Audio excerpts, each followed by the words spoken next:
Hello বন্ধুরা, কেমন আছো সবাই? আশা করি সবাই ভালো আছো। আর আমার নতুন ভিডিওতে তোমাদের সকলকে স্বাগত। তো ভাবছো দিদিভাই কি করছো, বসে বসে মশলা বাটছো? হ্যাঁ, মশলাটা বেটে নিচ্ছি। তা আজকে কি করে রান্না করবো সেটা তোমাদের সঙ্গে শেয়ার করি। তো এখানে প্রথমেই আমি জিরে আর ধনেটা বেটে নিচ্ছি, আর এখানে আদা রসুন ছাড়িয়ে রেখে দিয়েছি, এটাও বাটবো। আদা রসুনের সঙ্গে বেশ খানিকটা কাঁচা লঙ্কা দিয়ে বেটে নেবো। আর টমেটো পেঁয়াজ কেটে রেখে দিয়েছি, আর এখানে আলুটা কেটে জলের মধ্যে ভিজিয়ে রেখেছি। আর এখানে আছে মাংস।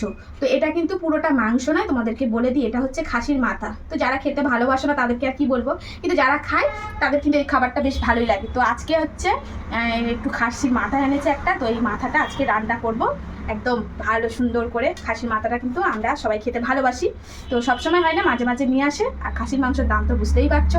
তো যাই হোক, এখানে খাসির মাথা আছে, সঙ্গে মনে হয় অল্প মাংসও আছে। কি কর্তামশাই, সঙ্গে মাংসও আছে তো? 300। আচ্ছা, 300 মাংস একটা মাথা একসঙ্গে করে নিয়ে এসছে, তো বেশ অনেকটাই মাংস হয়েছে। তো এটাই আজকে রান্না করবো, আর সেটাই তোমাদের সঙ্গে শেয়ার করব। কিন্তু যারা খেতে ভালোবাসো না বা খাও না, তারা প্লিজ কিছু মনে করো না, তারা কিন্তু এই ভিডিওটা স্কিপ করে যেতে পারো। যারা খেতে ভালোবাসো তো এই রান্নাটা দেখে তোমরাও কিন্তু বাড়িতে বানাতে পারো। তো চলো প্রথমে মশলাগুলো বেটে নিই। আর এখন আমি বাটছি কিন্তু, কি বললাম, জিরে আর ধনে। তারপর সব মশলাগুলো বেটে নিই, তারপর তোমাদের সামনে আসছি। তো বন্ধুরা, পুরো মশলা টশলা বেটে নিয়েছি, আর এখানে আমি মাংসটা বেশ ভালো করে গরম জল করে ধুয়ে নিয়েছি। এখন এই মাংসটার মধ্যে আমি দিয়ে দেবো এখানে 1 চামচ লঙ্কার গুঁড়ো, এখানে 1 চামচ মানে হলুদের গুঁড়ো, আর মানে অল্প করে স্বাদ মতো লবণ দিয়ে দিলাম এখন। আর এর মধ্যে দিয়ে দেব একটু সরিষার তেল। তো সরিষার তেলটা এই মোটামুটি 2 চামচের মতন দেবো এখন। আর এইরকমভাবে না, এই মাথাটাকে যদি ম্যারিনেট করে একটু রেখে দিই, এটা কিন্তু খেতে হয় ভালো। আর আমি ভালো করে গরম জল করে ধুয়ে নিয়েছি, আর ধোয়ানোটা তোমাদের সঙ্গে আর শেয়ার করতে পারলাম না। আমি কিন্তু গরম জল করেই ধুই, আর ওর মধ্যে একটু লেবুর রস দিয়েও ধুয়ে নিয়েছি। তো এই যে এখন এইবারে এর মধ্যে হলুদ, লঙ্কা আর লবণ আর সরিষার তেল দিয়ে এটাকে একটু ভালো করে মাখিয়ে দেবো।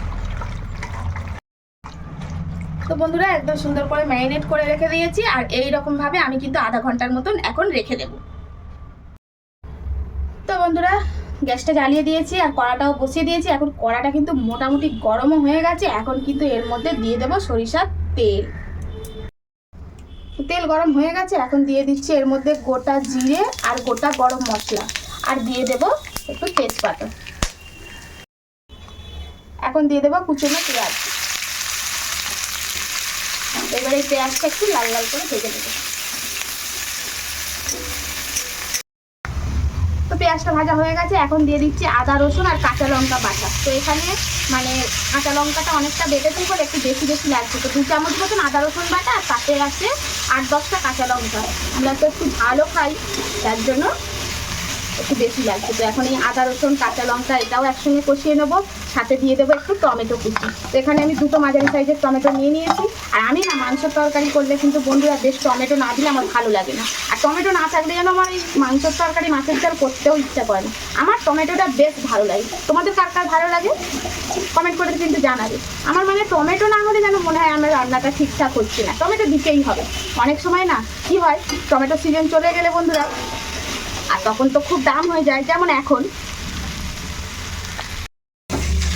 তো এখন কি হয়, টমেটো সিজন চলে গেছে, আর এখন কিন্তু মানে টমেটোর দামটা বেশ অনেকটা হয়ে গেছে। তাও যেন মনে হয় একটু টমেটো না হলে হয় না। তো তখন যেরকম একটু বেশি করে দিতাম, এখন একটু কম দিই, কিন্তু টমেটোটা দিই। তো চলো এখন এটা ভালো করে কষিয়ে দিই। আদা রসুনটা কষিয়ে নিয়ে নিয়েছি, আর এখন দিয়ে দেবো সমস্ত গুঁড়ো মশলা। তো গুঁড়ো মশলার মধ্যে যেটা লাগবে সেটা হচ্ছে হলুদ। আর হলুদ যেহেতু আমি মাংসতে ম্যারিনেট করে রেখেছি, তাই এখানে আমি 2 চামচ দিয়ে দিলাম। আর দিয়ে দেবো এখানে 1 চামচ কাশ্মীরি লঙ্কার গুঁড়ো। যেহেতু কাঁচা লঙ্কার গুঁড়ো কেটে দিয়েছি, তাই কাশ্মীরি লঙ্কার গুঁড়োটা দিলাম, এতে কি ঝালটা হয় না, কালারটা হয়। আর এখন দিয়ে দেবো লবণ। তো লবণটাও একটু বুঝে শুনে দিতে হবে, যেহেতু মাংস আমি যখন কিন্তু ম্যারিনেট করেছি তখন কিন্তু লবণটা আমি দিয়েছিলাম। তো এখন এগুলো সব দিয়ে দেওয়া হয়ে গেছে, আর এখানে আছে জিরে আর ধনে বাটা, তো এটাও এখন দিয়ে দেবো। তো এখন এইবারে এটাকে বেশ ভালো করে আমি কষাবো। তো যতক্ষণ না মানে তেল ছেড়ে আসছে ততক্ষণ কষাতে হবে। আর তোমরা যখনই মানে এই যে মশলাটা কষবে, তখন কিন্তু বন্ধুরা কী করবে বলো তো, গ্যাসটা অযথা জোরে রাখবে না, মিডিয়ামের থেকে একটু জোরে রাখবে, ঠিক আছে? একদম আস্তেও দেবে না। তো এইভাবে এই সময় এইভাবে মশলাটা কষলে মশলাটা কিন্তু দুর্দান্ত স্বাদ হয়। তো মশলাটা বেশ সুন্দর করে কষিয়ে নিয়েছি বন্ধুরা, একদম দেখো তেলটাও ছেড়ে ছেড়ে এসছে। আর মশলাটার থেকে খুব সুন্দর সেন্টও বার হচ্ছে। তো এখন এই পর্যায়ে কিন্তু মশলাও কষা হয়ে গেছে। আর এখন এই যে ম্যারিনেট করে রেখেছিলাম, তো ম্যারিনেটটা প্রায় 30-40 মিনিটের মতন মানে হয়ে গেছে, রেখে দিয়েছিলাম। তো যতক্ষণ ম্যারিনেট করে রাখলে তবেই কিন্তু এই স্বাদটা হবে খুব সুন্দর। তো এখন কি করব, এই মশলার সঙ্গে আমি মাংসটা বেশ ভালো করে কষাবো। এই কষানোর সময় কিন্তু গ্যাসের ফ্লেমটা আমি জোরে রেখেছি, একদম হাই ফ্লেমে। তো এখন এটাকে ভালো করে কষিয়ে নিই। তো মাংসটা বেশ ভালো করে কষানো হয়েই এসছে। এখন এই পর্যায়ে কিন্তু আমি আলুটা দিয়ে দেবো। তো আমি আলুটা কিন্তু আজকে আর ভাজিনি, এখন এই সময় দিয়ে দেবো। এখন এই আলুটা দিয়েও আরও একটু আমি কষিয়ে নেব। তো এই যে একদম কষা একদম রেডি, দেখো। আর কষানোটা যদি না ভালো হয় বন্ধুরা, একদম খেতে ভালো হয় না। তো এখানে আমি মোটামুটি প্রায় 30 মিনিটের উপরে হয়ে গেছে আমি কিন্তু কষছি। তো এখন একদম কষা রেডি। তো এখন এই যে গরম জল ঢেলে দেবো। তো আমি যখনই কিন্তু মাংস করি, মানে বিশেষ করে খাসির মাংস, আমি কিন্তু গরম জল দিই। তো ওখানে একদম গরম জলটা ঢেলে দিলাম। তো ব্যাস একদম গরম জলটা দিয়ে দিয়েছি। এইবারে খালি একে সিদ্ধ হওয়ার অপেক্ষা। তো এখন একটু ফুটবে। তো এখন ফুট এসে গেছে বন্ধুরা। তো এখন কিন্তু আমি এটা ঢেকে দেব। তো একদম ভালো করে ঢেকে দিচ্ছি। আর এই সময় আমি গ্যাসটা একটু জাস্ট একদম আস্তে দিচ্ছি না, আর একদম মিডিয়ামে দিচ্ছি না, জোরের থেকে একটু কমিয়ে দিলাম। আর উপরে না আমি একটা নোড়া চাপিয়ে দিলাম, কারণ ভিতরে মানে এটা বার হবে না আগুনটা। তো এইভাবে এখন মোটামুটি আমি 20 মিনিটের মতন রেখে দেব। তো এখন এইবারে ঢাকাটা খুলবো। প্রায় 20-25 মিনিটের মতো ঢাকা দিয়ে রেখেছিলাম, মিডিয়াম টু লো আছে। এই যে কি অবস্থা দেখি এখন। বাহ, সুন্দর কালার হয়েছে কিন্তু। আর আলু টালুগুলোও গলে গেছে।